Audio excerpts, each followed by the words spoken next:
Assalamualaikum warahmatullahi wabarakatuh. Halo penonton setia Palpres Official YouTube Channel. Bertemu lagi bersama saya Betani Kasusmanda dalam episode podcast Cukup Pedes. Pada episode kali ini saya akan berbincang-bincang dengan salah satu seniman atau bisa juga dikatakan legenda, seniman legenda dan juga maestro seni dan songket di Sumatera Selatan. Kita sapa langsung Ibu Haja Anna Komari. Selamat sore Ibu, dan sore. Juga di sini kita didampingi juga dengan Mbak Indah Komari yang juga salah satu anak dari Ibu Haja Anna Komari. Selamat sore, sore. Mbak Indah. Ya. Baik. Apa kabarnya nih sore ini? Alhamdulillah kita baik. Mendapatkan undangan dari Pak Chandra, Kepala Museum Bala Putra Dewa. Jadi kita kesempatan yang luar biasa bisa hadir di sini. Ya, jadi gini pemirsa Cukup Pedes, kita juga sedang berada di Museum Provinsi Sumatera Selatan Bala Putra Dewa, dan kali ini kami berkesempatan juga untuk bisa wawancara langsung dengan Ibu Haja Anna Komari, karena beliau juga hari ini dalam rangka memberikan hibah alat tenun koleksi pribadinya sendiri untuk menjadi salah satu koleksi di Museum Bala Putra Dewa. Baik, untuk lebih enak kita ngobrol-ngobrol dan bincang-bincang dengan Ibu Anna Komari dan juga Mbak Indah, mungkin kita akan lepas masker terlebih dahulu. Baik. Namun tetap kami menjaga protokol kesehatan dengan sangat ketat. Oke. Ibu Haja Anna Komari ini merupakan salah satu seniman kebanggaan Provinsi Sumatera Selatan ya, yang sudah mewakili mungkin Provinsi Sumatera Selatan di kancah nasional bahkan internasional. Benar sekali. Karena karya-karya seninya, mulai dari tari, mulai dari mungkin tarik suara atau seni-seni yang lainnya. Mungkin bisa diceritakan nggak Bu Anna, kenapa sih sebegitu cintanya kepada seni gitu, khususnya daerah ya, seni dari Sumatera Selatan? Ya. Okay. Saya dari kecil memang sudah cinta dunia seni. Itu dikarenakan nenek saya punya koleksi harmonium, terus gambus, terus piano. Nah, dia itu ayahnya dulu amtenar, apa ya, saya tidak ngerti apa amtenar itu ya, amtenar di Sungai Gerong ya. Jadi dia memiliki alat-alat itu, dia sering mainkan sendiri di rumah. Nah, itu karena itu saya tertarik dengan, pertama saya tertarik dengan dunia musik, dengan musik. Nah, sesudah itu lalu ke tari. Udah musik itu ada hubungannya ke nyanyi kan, dan musik itu ada hubungannya ke tari. Nah, karena itu saya senang dengan tari. Sebenarnya saya sudah tahu tari lagu Gending Sriwijaya itu sejak tahun 94. Jadi umur saya waktu itu 9 tahun ya. Saya lahir tahun 45, itu tahun 94, itu ada buku yang namanya Kelopak Mekar yang dibuat oleh Departemen Penerangan. Ayah saya itu tadinya tentara, tapi kemudian dia minta berhenti dengan hormat dari tentara karena katanya ini kan sudah merdeka, saya mau bertempur dengan siapa, katanya gitu. Nah, karena itu dia mengundurkan diri dari tentara, waktu itu pangkatnya mayor, masuk ke Departemen Penerangan, langsung diangkat sebagai Kepala Penerangan Kewedanaan Seberang Ulu. Dulu bukan kecamatan kan, kewedanaan. Nah, karena itulah buku Kelopak Mekar itu saya tidak tahu terbitan, saya lihat tanggalnya itu tahunnya 54. Ada lagu Gending Sriwijaya dan riwayat Gending Sriwijaya ada di buku itu. Nah, itulah saya, tapi saya hanya tahu lagunya saja, belum tahu tariannya. tariannya guru saya itu Sukainah Rozak.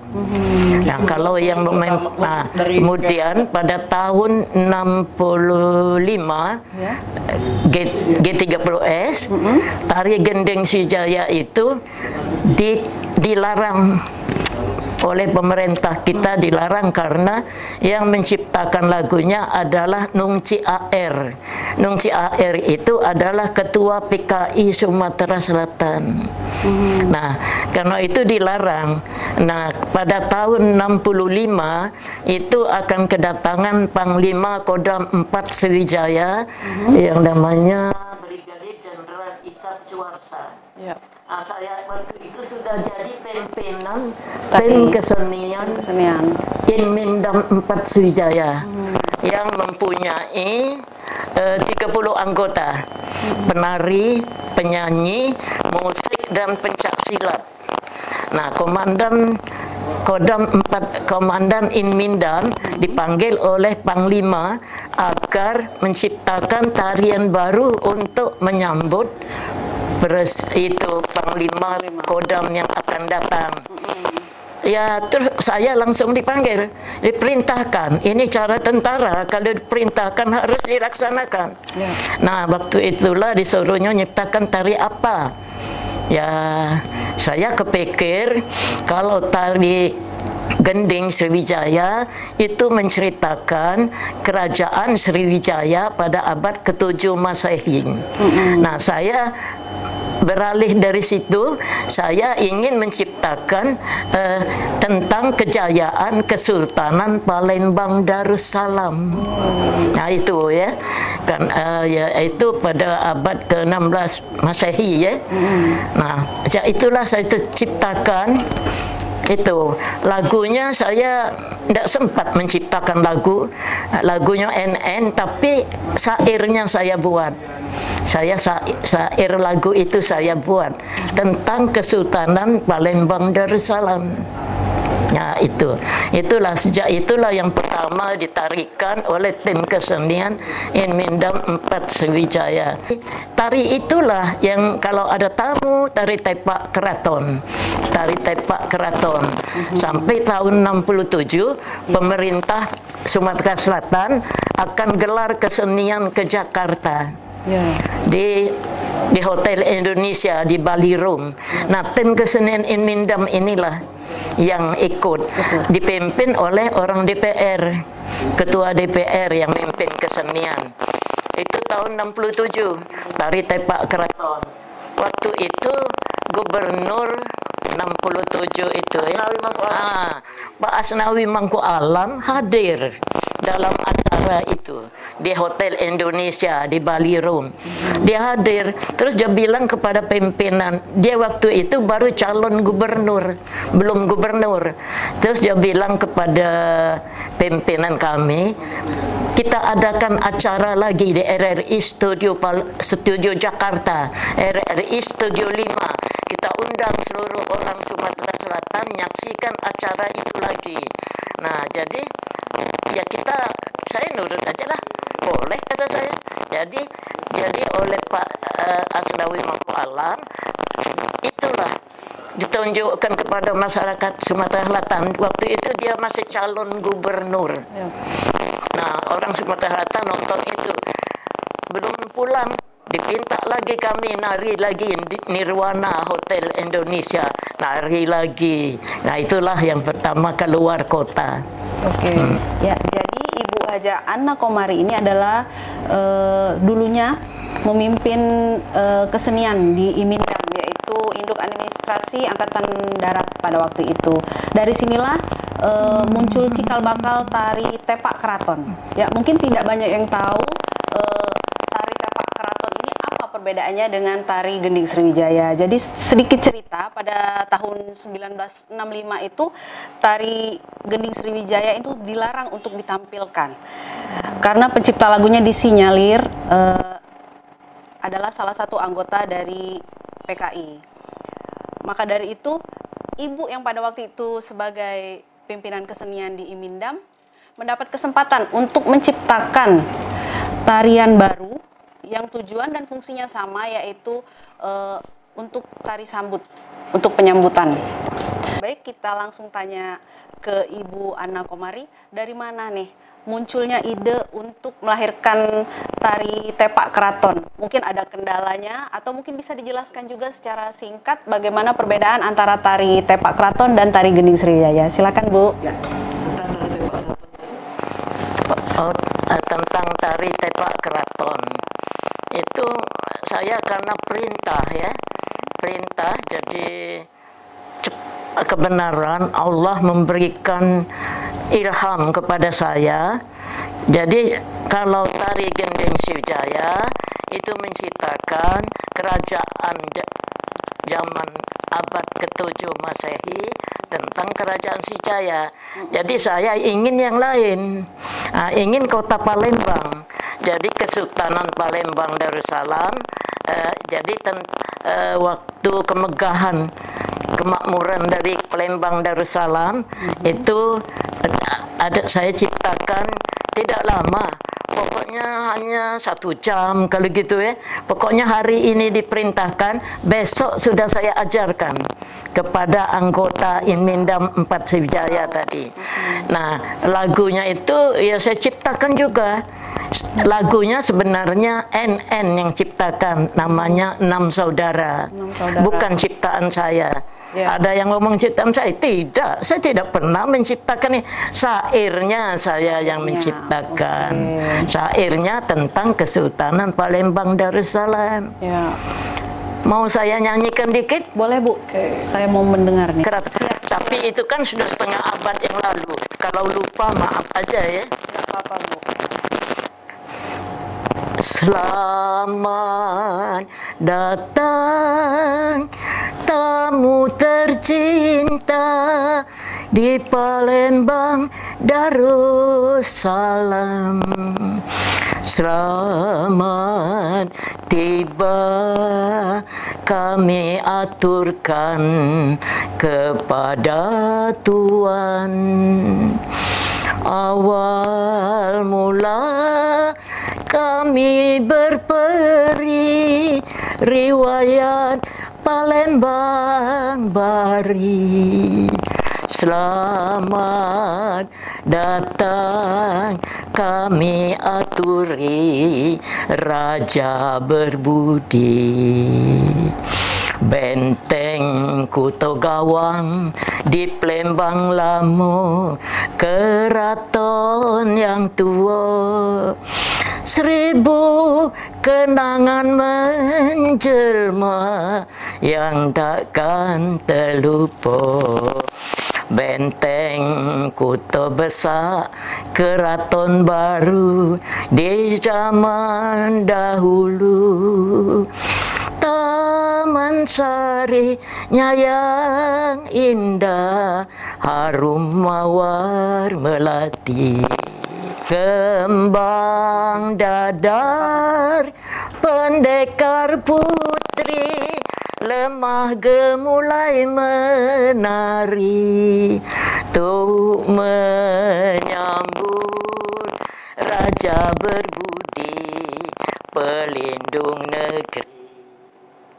Selamat jalan paduka Tuhan, kami kan doakan semoga sehat sejahtera sampai tempat tujuan.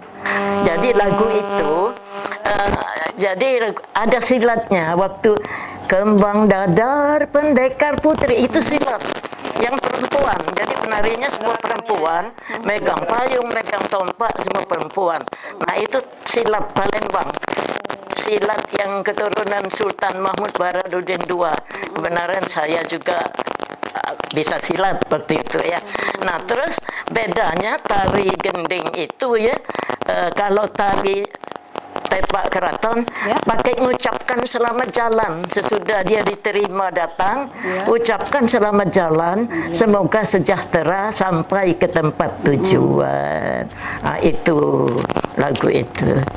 sekadar tambahan, kenapa tari tepak keraton ini mungkin lebih eksklusif, tidak semua orang bisa menarikan dan tidak semua orang tahu, karena di dalam tari tepak keraton ini ada syarat di mana ada seorang pesilat keraton dan Ibu Ana Komari memberikan syarat itu dia harus keturunan dari kesultanan, jadi dia Raden Ayu. Nah, jadi di tari tepak keraton itu ada gerakan tarian yang mencerminkan tentang tari kelembutan tari-tari wanita Sumatera Selatan, ada unsur sumselnya juga, ada juga gerakan silatnya. Jadi ada gerakan di mana gerakan kita seperti begini, menangkis. Nah, tapi tetap ada kehalusannya. Dan kemudian juga ada gerakan di mana semua penarinya berdiam, ada bunyi gendang, dung tatak dung dung tatak dung dung tatak dung dung. Kita semua penari diam, di belakang kita tuh ada pesilat keraton.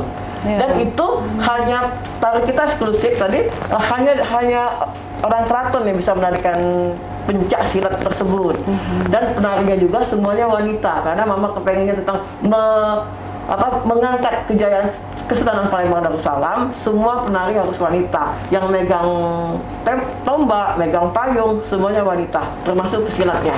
Nah, jadi tari tepak keraton ini memang kebanyakan hanya anggota Sanggar Ana Komari yang bisa menarikannya, tapi sekarang ini alhamdulillah udah berkembang. Tari ini kemarin sempat diajarkan di Unip PGRI jurusan Sentra Tasik, jadi menjadi mata kuliah tari daerah setempat. Jadi tari tepak keraton memang masih eksklusif karena ada syarat-syarat, tapi sudah kita ajarkan kepada mahasiswi Sentra Tasik Unip PGRI. Baik. Oke, jadi tari tepak keraton dan juga tari gending Sriwijaya ini masih sangat menarik sekali ya untuk kita kulik-kulik lagi bagaimana sejarahnya, dan sampai sekarang memang masih sangat populer, selalu dibawakan untuk setiap penyambutan tamu-tamu penting yang datang ke Sumatera Selatan.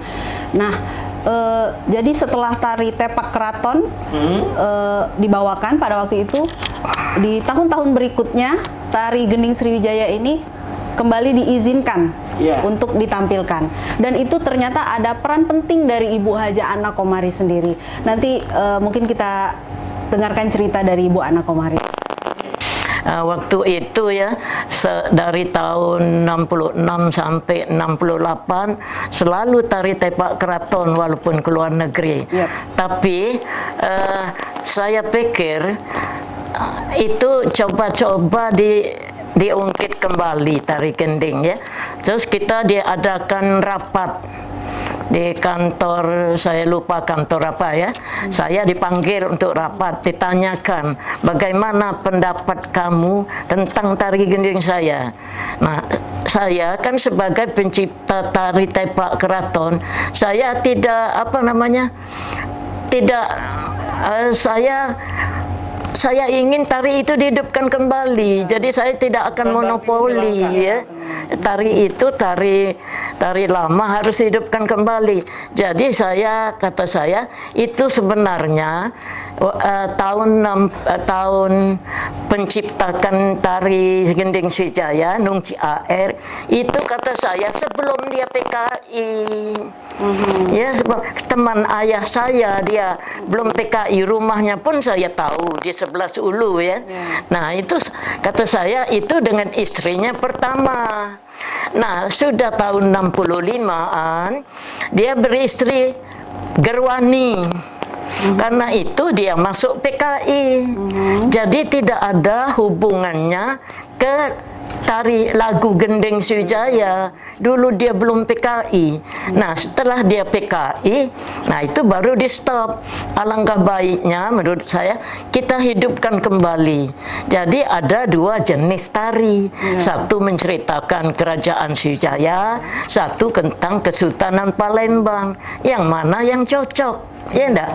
Nah, itulah sebabnya tahun 68 itu dihidupkan kembali. Saya ikut narinya juga ke Jakarta. Nah, seperti baru-baru ini kan ada MTQ internasional kan? Nah, itu akan ditarikan beberapa tahun yang lalu, Pak Alek ya? Kata Pak Alek, itu akan ditarikan untuk nyambut presiden tari gending Sriwijaya. Terus ada yang nyeletuk, ya Pak Alek lah kali ngomong. Kata Pak Alek, ini MTQ internasional, ngaji. Masa tari gending Sriwijaya abad ke-7 masa agama lain. Kenapa ndak tari tepak keraton? Boleh minum dulu. Nah itulah ya, MTQ internasional beberapa tahun yang lalu ditarikanlah tari tepak keraton, usul dari Gubernur Alex Nurdin. Nah, jadi itu lebih cocok katanya. Kan soal Islam ini nih, masa tariannya agama lain gitu. Yang datang waktu itu presiden tidak bisa, wakilnya yang ngambil sampai ada di surat kabar itu. Diberitakan bahwa tari tepak keraton untuk menyambut presiden. Nah, saya kan kecapean nih kali ya, yang ngurusin musiknya semua ya. Sakit, masuk rumah sakit saya di opname. Tahu-tahu datang koper besar. Kata saya, ngapa kamu besuk ngebawa koper? Besuk orang dari kantor gubernur. Nggak, katanya mau umroh. La ilaha illallah, kata saya sakit ini. Nggak, masih setengah bulan lagi, dia bilang. Paling cepat seminggu lagi. Nah itulah saya diumrohkan Pak Alex karena tari tepak keraton. Selain tari tepak keraton, Ibu Haja Ana Komari ini juga menciptakan banyak sekali tarian. Mungkin lebih dari 50 tarian ya. Benar sekali. Mau tahu apa aja nih tari-tariannya Bu? Bisa dijelaskan Bu? Oke, tari-tari yang udah Mama ciptakan. Tarian yang sudah saya ciptakan itu lebih dari 50. Ya, di antaranya 8 kali tari massal. 8 kali tari massal setiap tahun, setiap Hari Pendidikan Nasional 2 Mei. Itu ditarikan oleh anak-anak SD. Nah, jadi tari di antaranya adalah tari Lang Terbang. Ditarikan oleh 1.800 anak. Luar biasa. Nah, kalau sekarang untuk nari 500 aja datangkan koreografer dari Jakarta dengan biaya jutaan. Tapi Ana Komari tidak bayar 1 sen pun. 1.800 anak dari 6 kecamatan. Tiap kecamatan saya minta 300 orang. Nanti ada di surat kabar ada ya. Jadi tari massal saya itu diantaranya tari Lang Terbang, tari Mega Mendung, tari Caengkling, tari Kumpe Berayun, tari Pelangi Senja, tari ya ada berapa lagi Pelangi Senja, ya Dewi Samudra. Nah itu dimasalkan semua. Jadi ada yang 1.200 orang tiap tahun itu. Tapi setelah saya pensiun tidak ada lagi. Ya gimana ya? Susah. 1 mengajarkan, 2 menciptakan. Nah itu ciptaan saya semua dari lagu sampai ke tariannya. Ya saya harapan saya sekarang kepada generasi sekarang. Nah ini cantik-cantik bisa jadi penari. Generasi sekarang jadi tarian tradisi itu pelajari. Kalau bisa dihidupkan kembali. Tari-tarian baru juga dipelajari sesuai dengan zamannya. Nah itu harapan saya. Jadi kalau saya dulu pernah mau punya murid 1.800. Nah kenapa kalian yang muda-muda tidak bisa? Ya enggak. Seperti saya pergi ke rumah sakit RSUP, rumah sakit Dr. Husin. Nah itu saya lihat ada murid saya, Kak Ana, dia bilang, nah kalau Kak Ana nih murid, saya bilang ya, kalau Cik Ana itu keluarga. Kak Ana, lihat dokter spesialis hematologi, Dokter Yeni. Dia bilang, saya kan murid Kak Ana dulu. Sekarang ngobati saya. Saya pergi ke rumah sakit mata, mau operasi. Diperiksa dulu oleh dokter penyakit dalam karena saya sakit kan. Dia bilang lagi ke anak, kamu dari mana? Oh, saya kan dulu penari. Tari apa? Saya bilang, tari Mega Mendung. Lah, jadi tiap rumah sakit itu ada murid saya. Alhamdulillah. Iya, alhamdulillah. Itulah harapan saya pada generasi penerus. Teruskan yang lama dihidupkan, yang baru juga dipelajari sesuai dengan zaman. Ya, jangan dirubah maksud saya. Sekarang kan banyak yang ngerubah-rubah, tari gending dirubah gini-gini. Itu saya tidak setuju kalau dirubah. Aslinya Harus aslinya. ya, itulah harapan saya. Saya kira hanya sampai di sini saja. Jadi harapan dari Ibu Haja Anna Komari, semoga generasi penerus anak-anak muda di Sumatera Selatan ini bisa meneruskan apa yang masih menjadi cita-cita Ibu Anna Komari, melestarikan tarian tradisional, tarian daerah, termasuk juga menciptakan tarian baru sesuai zamannya. Terima kasih Ibu Haja Anna Komari dan juga Mbak Indah atas waktunya dan bincang-bincangnya yang sangat berharga sekali bagi kami juga untuk memberikan informasi kepada masyarakat. Saya akhiri. Wassalamualaikum warahmatullahi wabarakatuh.